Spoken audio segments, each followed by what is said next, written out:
What's up guys, today I want to take you through a recent chest session that I did, and a few people have asked me for this video, so I thought I'd commentate over the lifts that I'm doing and the exercises and a few cues that I think would help you. Starting off, we've got a pretty meat and potatoes flat barbell bench press, everyone's favorite chest exercise. A lot of people will tell you it's not the most effective exercise for building muscle and there are better choices, but the reason I like flat bench is just it's very stable, like it feels very stable, and it's easy to progress over time. You can add tiny bits of weight.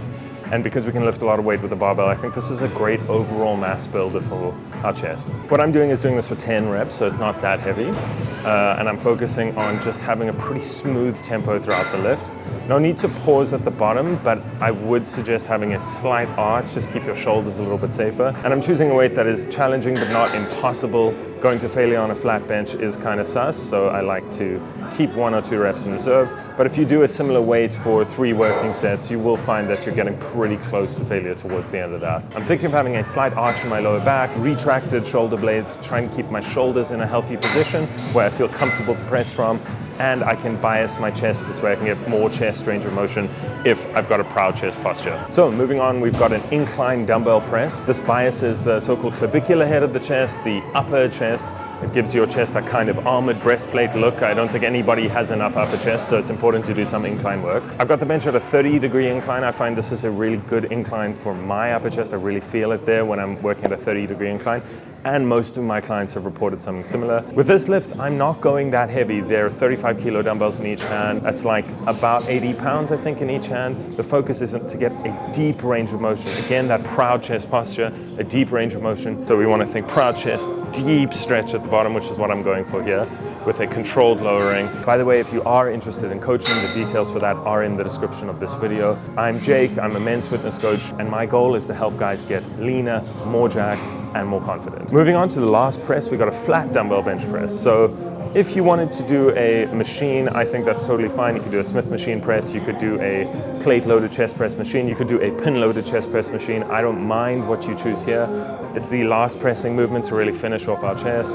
We're doing slightly higher reps. We're doing just 2 sets of 12 here. Again, thinking about deep range of motion, deep stretch at the bottom to really finish off your chest in this workout. First exercise for lateral delts, that middle muscle of your shoulder, which gives you that kind of rounded delt or capped delt look. I think it's very, very aesthetic to have wider, rounder delts. That's why whenever I'm doing a push workout like this, I look to include at least 1 lateral delt exercise. In this workout, I'm actually doing 2. It is a cuffed cable lateral raise. The 2 most significant things about the form here are just the fact that I am leaning away from the cable stack. This means that I can stretch my lateral delts in that lengthened range across my body. And again, we know muscles grow really well in that stretched range. I'm trying to take that lateral delt through as much range of motion as possible. You can achieve this by leaning away from the cable stack. And the second thing is I'm using a cuff as opposed to a D handle. I sometimes find, and I've also had this from clients, that using a D handle can sometimes piss off your wrists, and pain in your wrists can be a limiting factor before your lateral delts are exhausted. So I like to use a cuff, completely take the wrist joint out of it. It is a very small investment that can make a very big difference in your training. The lateral delts are already really tired now, and we're going into the second lateral delt exercise, a compound lift this time. It's an upright row. You can do this with an easy bar, you could do this with a straight bar, but in this workout I decided to do it with a cable. I just like the smooth resistance profile of a cable. We're thinking about leading with our elbows. I want your elbow to be the highest point in this lift.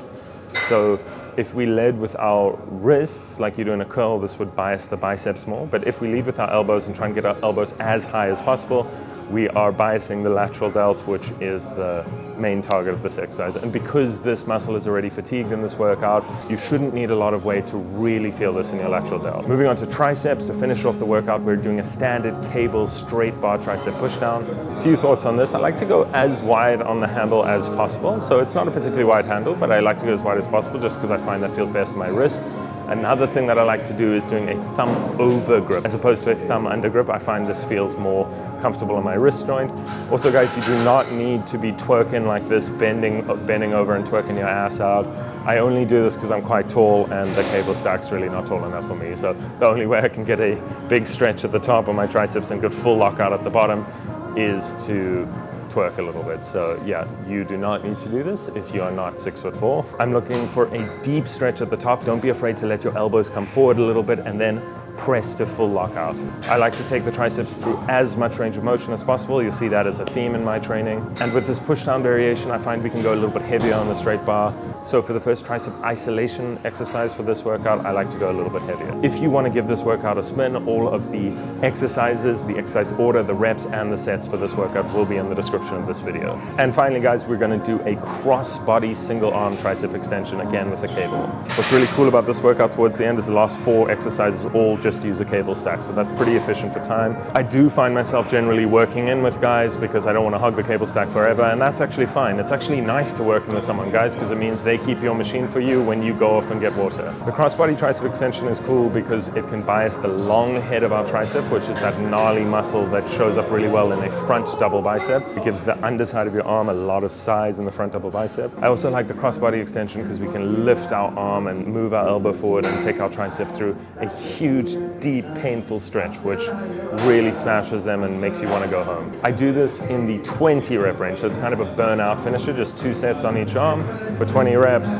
Amazing way to finish the workout, and you can have a residual tricep pump for like hours. That was a quick commentary on my chest, lateral delt, and tricep workout. If you liked a commentary like this, please leave a comment, please like the video, and please let me know if this is something you'd want to see more of. Otherwise, subscribe to the channel and check out this video next because YouTube thinks you're going to like it.